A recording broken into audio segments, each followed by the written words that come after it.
Hey guys, it's Rita and welcome back to my channel. So I hope you guys are having a good one. I know it's been kind of a long time since I've hopped on here and did a video. I filmed yesterday, just a quick haul, but I wanted to come on and review a couple products today and get this posted hopefully soon. Just so that some of these things are either newer or seasonal, whatever, and I wanted to kind of chip away at the long list of things that I wanted to, get back to you on. So I think the first thing I'm going to do is talk about the Huda Beauty Electric Obsessions palette. So this is a newer palette. I think it's permanent. It's $27, so it's pretty decent price point in my opinion. Some people are saying it's a little expensive for what you're getting.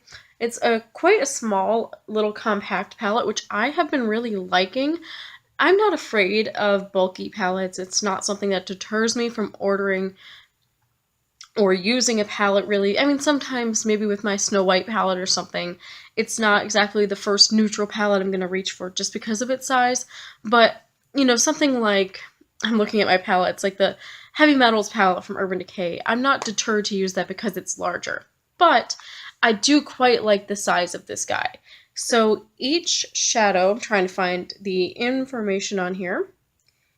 If it is on here, I might have to put like a little card or something in here to let you guys know how big each shadow is.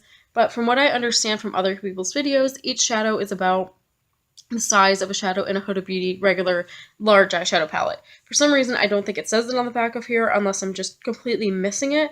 I just don't see it. But this is what they look like. And I will show you the size pan in comparison to like an Anastasia shadow, because I have a palette to show you guys in another video, so I can just kind of put them side by side. But this is what the palette looks like. It has a mixture of mattes and shimmers. I am wearing it today. I've been wearing it for the past week, mixing it with other products and just kind of seeing what I can do with it. And I definitely have some thoughts, good and not bad, but not as positive, I suppose. So I can tell you guys what I think of it. Sorry, I'm blinding you. I was holding it for a reason, right? So there are 9 shades in here, and you get a variety of finishes. There are 3 shimmers and 6 mattes, which I think is a really nice range. I would have probably liked to see maybe like a shimmery pink or orange, something to kind of go with the other matte shades that are provided, but you can definitely come up with some really, really pretty looks.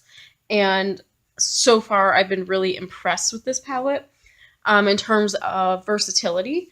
So I'm wearing it today, like I said, and I did have some issues with transferring the lid shade to my crease, but I think I have slightly hooded eyes, so I think that's more on me, not really applying it correctly for my eye shape more than anything. So today I have the blue on the lid with the dark teal and I'll show you guys. The shimmery blue on the lid, the dark teal in the outer corner. I have this magenta shade in the crease, and then the yellow kind of above it.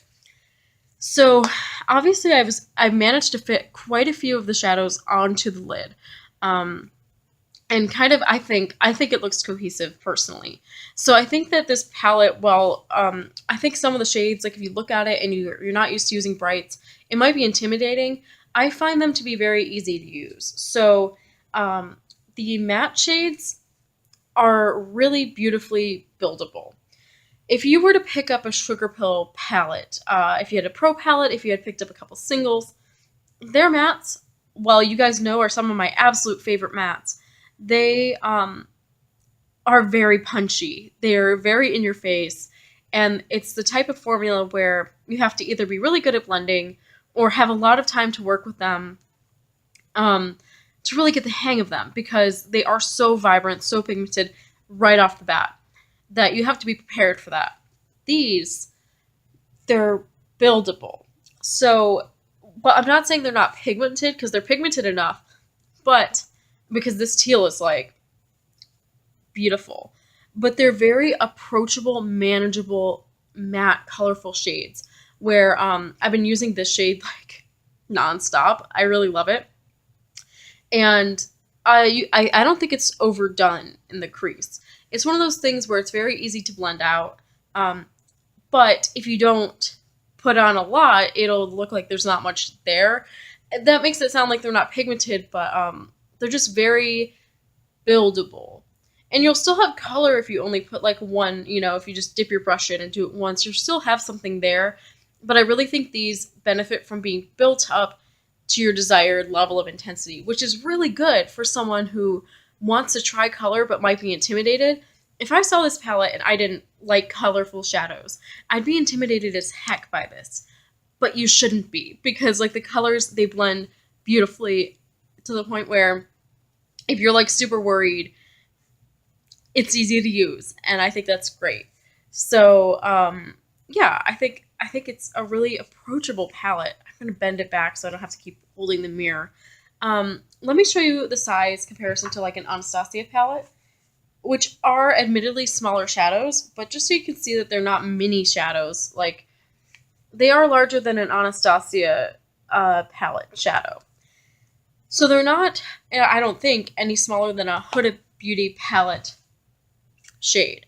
What I found also about these, just as another fun little thing to tell you guys, the mattes work extremely well for making your own colors. So the other day I did a look with a shimmery, actually I used, that's the wrong one. I used one of these Stila Glitter and Glow shadows, and I wanted like a cool tone purple in the crease, but I really didn't want to have to pull out another palette. And as you can see, there's no cool tone purple matte in here. And what I ended up doing, and it worked out amazingly, was I mixed this magenta pinky shade with the deep inky teal, and it actually made the perfect cool tone purple for my crease. So the mattes, it's not that they're not pigmented, it's just that they're very easy to work with, to a point where you can make your own shades and mix them easily on the lid, and it doesn't go muddy. So I really like it. These shimmer shades are hit and miss. The blue was really beautiful today. I did not wet the brush. I didn't put down a sticky base. Normally I would with shimmer shades, even ones that are amazingly pigmented and buttery smooth. Like, I'll still put something down. I didn't do it today because I wanted to really see how the blue worked, because I've used the other two purples. But what I find is that they can be a little crumbly. And these are the only shades that I really had fallout with, which to me isn't a big deal. A, I'm not wearing foundation anymore, really.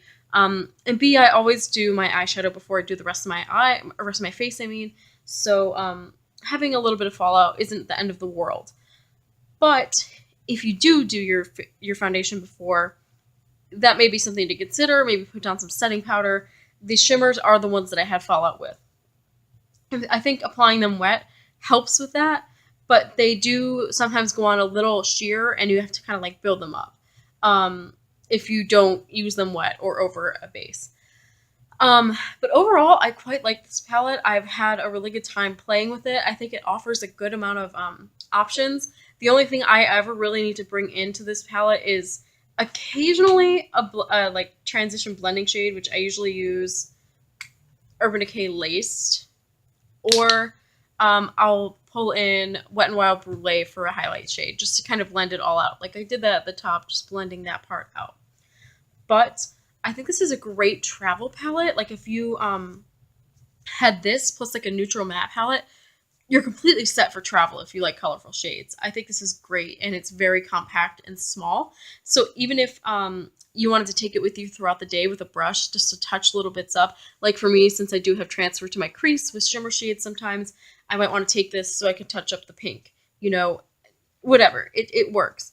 They last throughout the day. I haven't had like much fading or anything like that, or creasing. They last over primer. I always wear primer, so that's kind of my way of testing.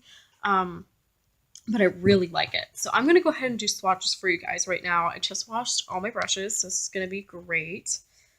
I'm swatching with a brush over primer. This is mostly just to show you guys how the colors look. I know a lot of people are being weird about swatches lately in videos, saying like they're pointless, but I don't think they're pointless. I think it's still good to show you guys how rich the color is. I know sometimes they work differently on the eye, but I just want to show you guys the colors that you're getting in the palette. So I'm going to recording that it just kind of died. So I ended up just going ahead and swatching them out here. I'm going to quickly go through the colors. They're not named or anything, so this is the first row here. It's the magenta, the purple, and the orange. I really love this magenta shade. The orange is really nice too. It's a little more neon than like Sugar Pill Flame Point. And then this is kind of like an indigo shade. It's shimmery. Then the yellow, which is a little, again, more white-based than Butter Cupcake from Sugar Pill. Then the pink, I'm not sure if the pink matte and the magenta matte were both necessary. I think they're pretty, but again, I think I would have liked to see one more shimmer shade in here to kind of balance it out. I probably would have gotten rid of this pink instead of the magenta, but that's just me. Then you have the beautiful, deep, rich teal. This is one of my other favorites. I think these two are my absolute favorites. And then the shade that I have on my lid, this really, really beautiful, super metallic aqua. And then this pretty red, which to me on camera and in real life reads way more raspberry than it does red. It's just a little more pink toned, which goes well with the rest of the palette. But if you were looking for a red, this is not where you're going to find it. So that's kind of my last little roundup on the palette. Sorry that the video cut out. My phone has not been holding a lot of memory recently, so this is what it looks like. And this is my one look with it that I did today so that you had something to look at that related to the palette. So overall, for $27, I really like it. I got it for cheaper because I used the 20 off of 50 coupon, and I got my moisturizer. But if you were looking for a bright palette, if you didn't have any, I think this is a great option. I still think it's a great option if you do have brights and you just want something a little more portable, something that's just going to be easy to throw in your bag. You know, I'm probably going to take it home for Christmas break, so I have some brights with me and have some options. I really like it. I do recommend it. There are just those couple downsides, like the transferring, and that you do have to build it up a little bit for the matte shades. But I don't find that to be too much of a downside because I like the fact that I can mix the shades really easily without one of them overpowering the other. I have that issue with Sugar Pill sometimes. If I want to mix shades, I have to be very careful with it. But this, they blend really, really seamlessly. So I really recommend it if you're looking for something like this, or if you, just want to try something fun. I think it's a really fun palette. It's my first Huda product. I'm enjoying it. I like the formula. I don't think I would buy a full palette just because none of them have appealed to me, but I do really like this one. So I hope you guys enjoyed the review, and I will talk to you soon. Bye.